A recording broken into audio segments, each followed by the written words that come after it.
Alright, what's going on YouTube? Crazyncman here to take a look at the APS ACP gas blowback pistol, CO2 powered. I've been wanting to see these ever since they come out. It's fairly new to the market. So the folks over at jagprecision.com sent this to me. Go over and check them out. All links will be in the description as usual to what I'm talking about. But anyways, I appreciate Jag sending this over so I could check it out. So before we get into the review, let's jump over to the Chrono and the shooting test.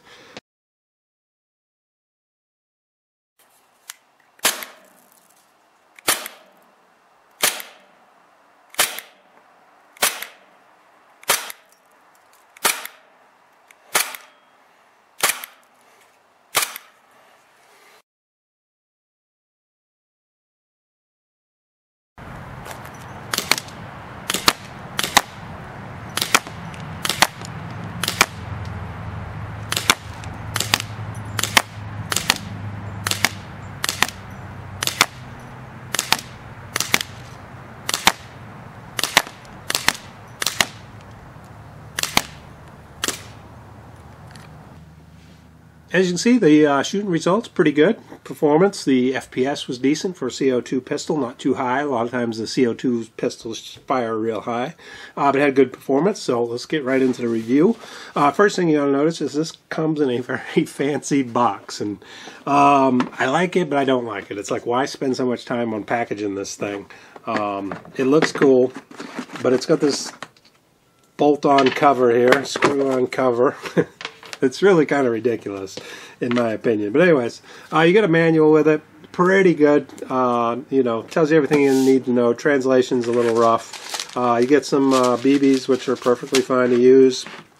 You get an extra seal for the CO2 setup, which we'll talk about here in a little bit. And these are a couple little grip pads. They're like that grit sandpaper. I guess you can put on the slide. I'm guessing. I don't know. I was like, whatever. Magazine. 23 rounds, plus you can put one in the chamber. CO2 powered. You get a little key. It's got the Hakatsu. APS, if you guys don't know, is actually owned by Hakatsu, who make the Thunder Bees and all kinds of other stuff. But you get this little, this cool little Hakatsu key to get the CO2 in and out. Again, we'll talk about that in a minute. Get a cleaning and unjamming rod.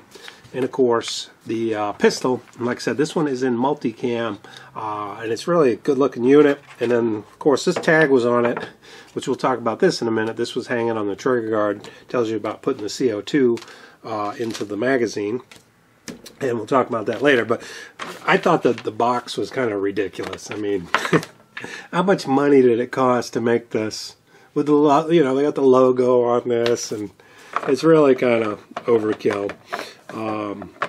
And actually this box, when I got it, it was kind of bent up a little bit, so all the manuals were still sliding out. It doesn't actually lock down real good, but it is bolted on. But kind of ridiculous in my opinion.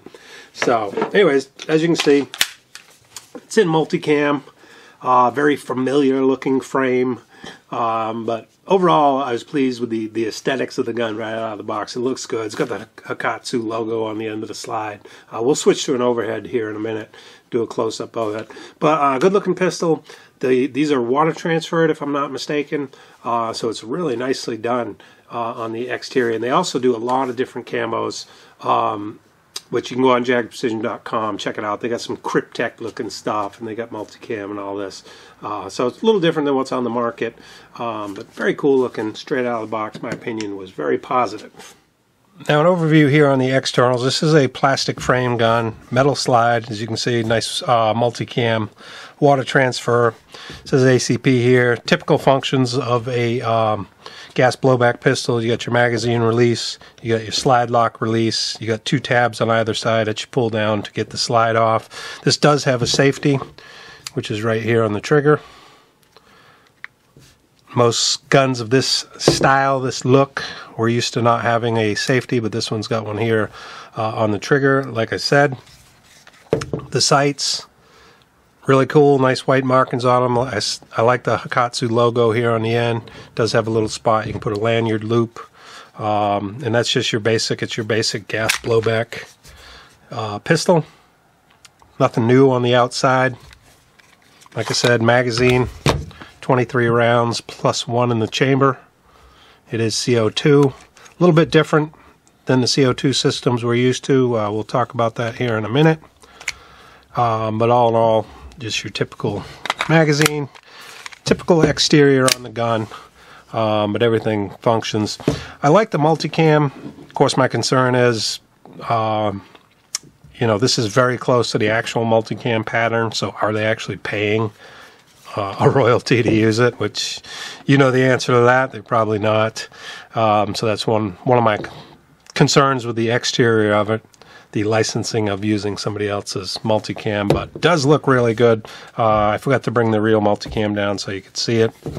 And then typical of this style gun, you just pull these tabs down and the thing will come right apart to where you can adjust the hop-up, adjustable hop-ups. A little bit different on the inside. They've done a few things different on their own. It's got a nice return spring on it. It's got good recoil when you shoot it. Overall, pretty good. But you can see the rest of it is just your basic, you know, what we're used to in gas blowback pistols. I will say it was nicely greased, but I found it to be very sticky. It's that real thick grease. So I definitely recommend, you can see right there, I've only run a couple 3 mags through it. I definitely recommend when you get this to take it down, clean it up, and use some good silicone oil on it, because it was a little bit stiff on the action. The grease is looking a little sticky, but all in all, not too bad.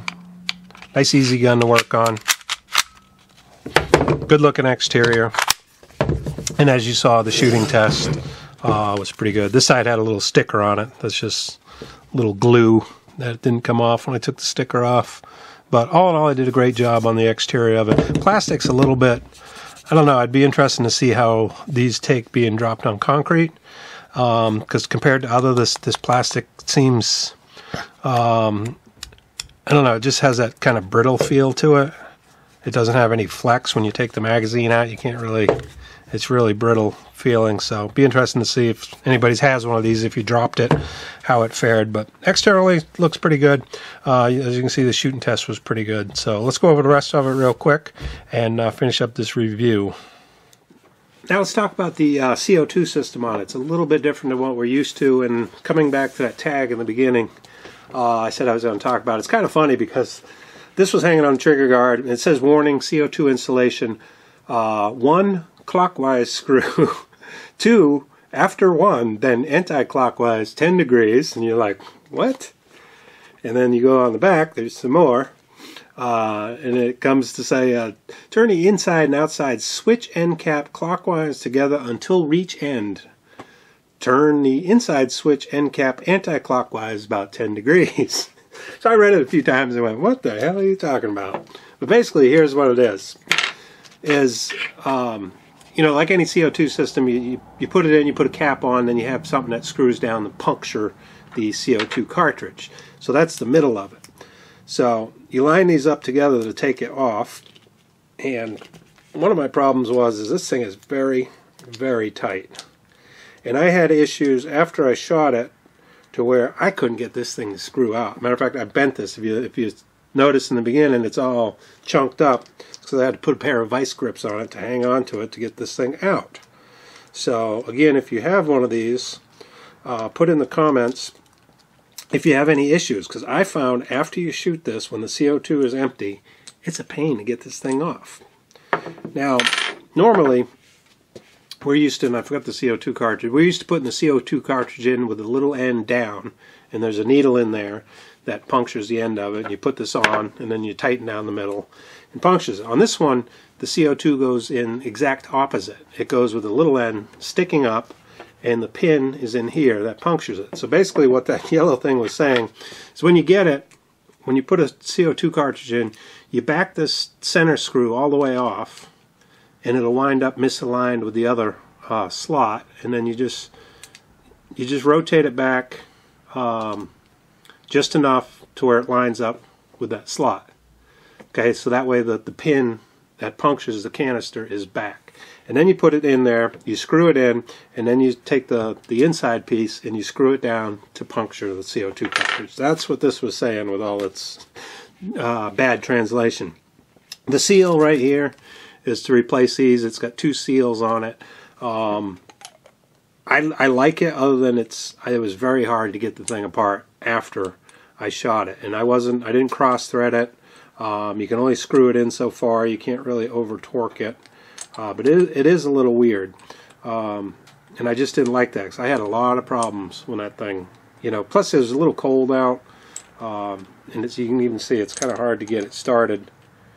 And it's a very fine thread, so you got to be careful not to cross thread it. But I just find this was difficult to get off. The other thing is, I don't know if these are standard O-rings. They don't look really round. I don't know if you've tried a different O-ring other than this, put it in the comments. But I just thought this thing here is kind of a pain, and it's so big that there's not really a screwdriver that fits it. You got to have this thing to get in there. And I just had a lot of issue with that. Gas consumption. It was a little bit of a gas hog, too. I was only getting like 2.5 magazines out of 1 cartridge, which is, close to being on par with a gas blowback. But I would have liked to seen a little more gas efficiency out of it. I think the system for sealing wise is really nice. It's nicely done. But like I said, it's just a little different than what we're used to in CO2 magazines, with basically this thing being on the other end where it punctures and lets the gas out. So other than that, I really liked it. I thought the performance was good. I liked the kick. The recoil of it was good. It does have a working safety. That's a nice feature for the newer players. You got the rail system on it. You got all the features of a gas blowback pistol. The lock, that was the other thing, the slide lock. I had 1 mag when I was empty, and it never locked back. This is a little sticky, but that goes back to where I was saying the grease in it seems real heavy and kind of that nasty sticky stuff. So I think if you clean it up, you definitely get better performance out of it. But just little issues, but all in all, I think it's a great pistol. I think it's well worth your hard-earned dollars, especially if you look in one that's already done in a water transferred camo. So appreciate Jag Precision sending that over. Check the links in the description, and as usual, be sure to comment, rate, subscribe, share this video so everybody can see it. And if you own one of these, put some input down in the comments. Let people know what you've had as your experience. So appreciate you guys watching. A lot of reviews coming up. Stay tuned, subscribe, and don't forget to check the box to email you when I upload new videos in the subscription box.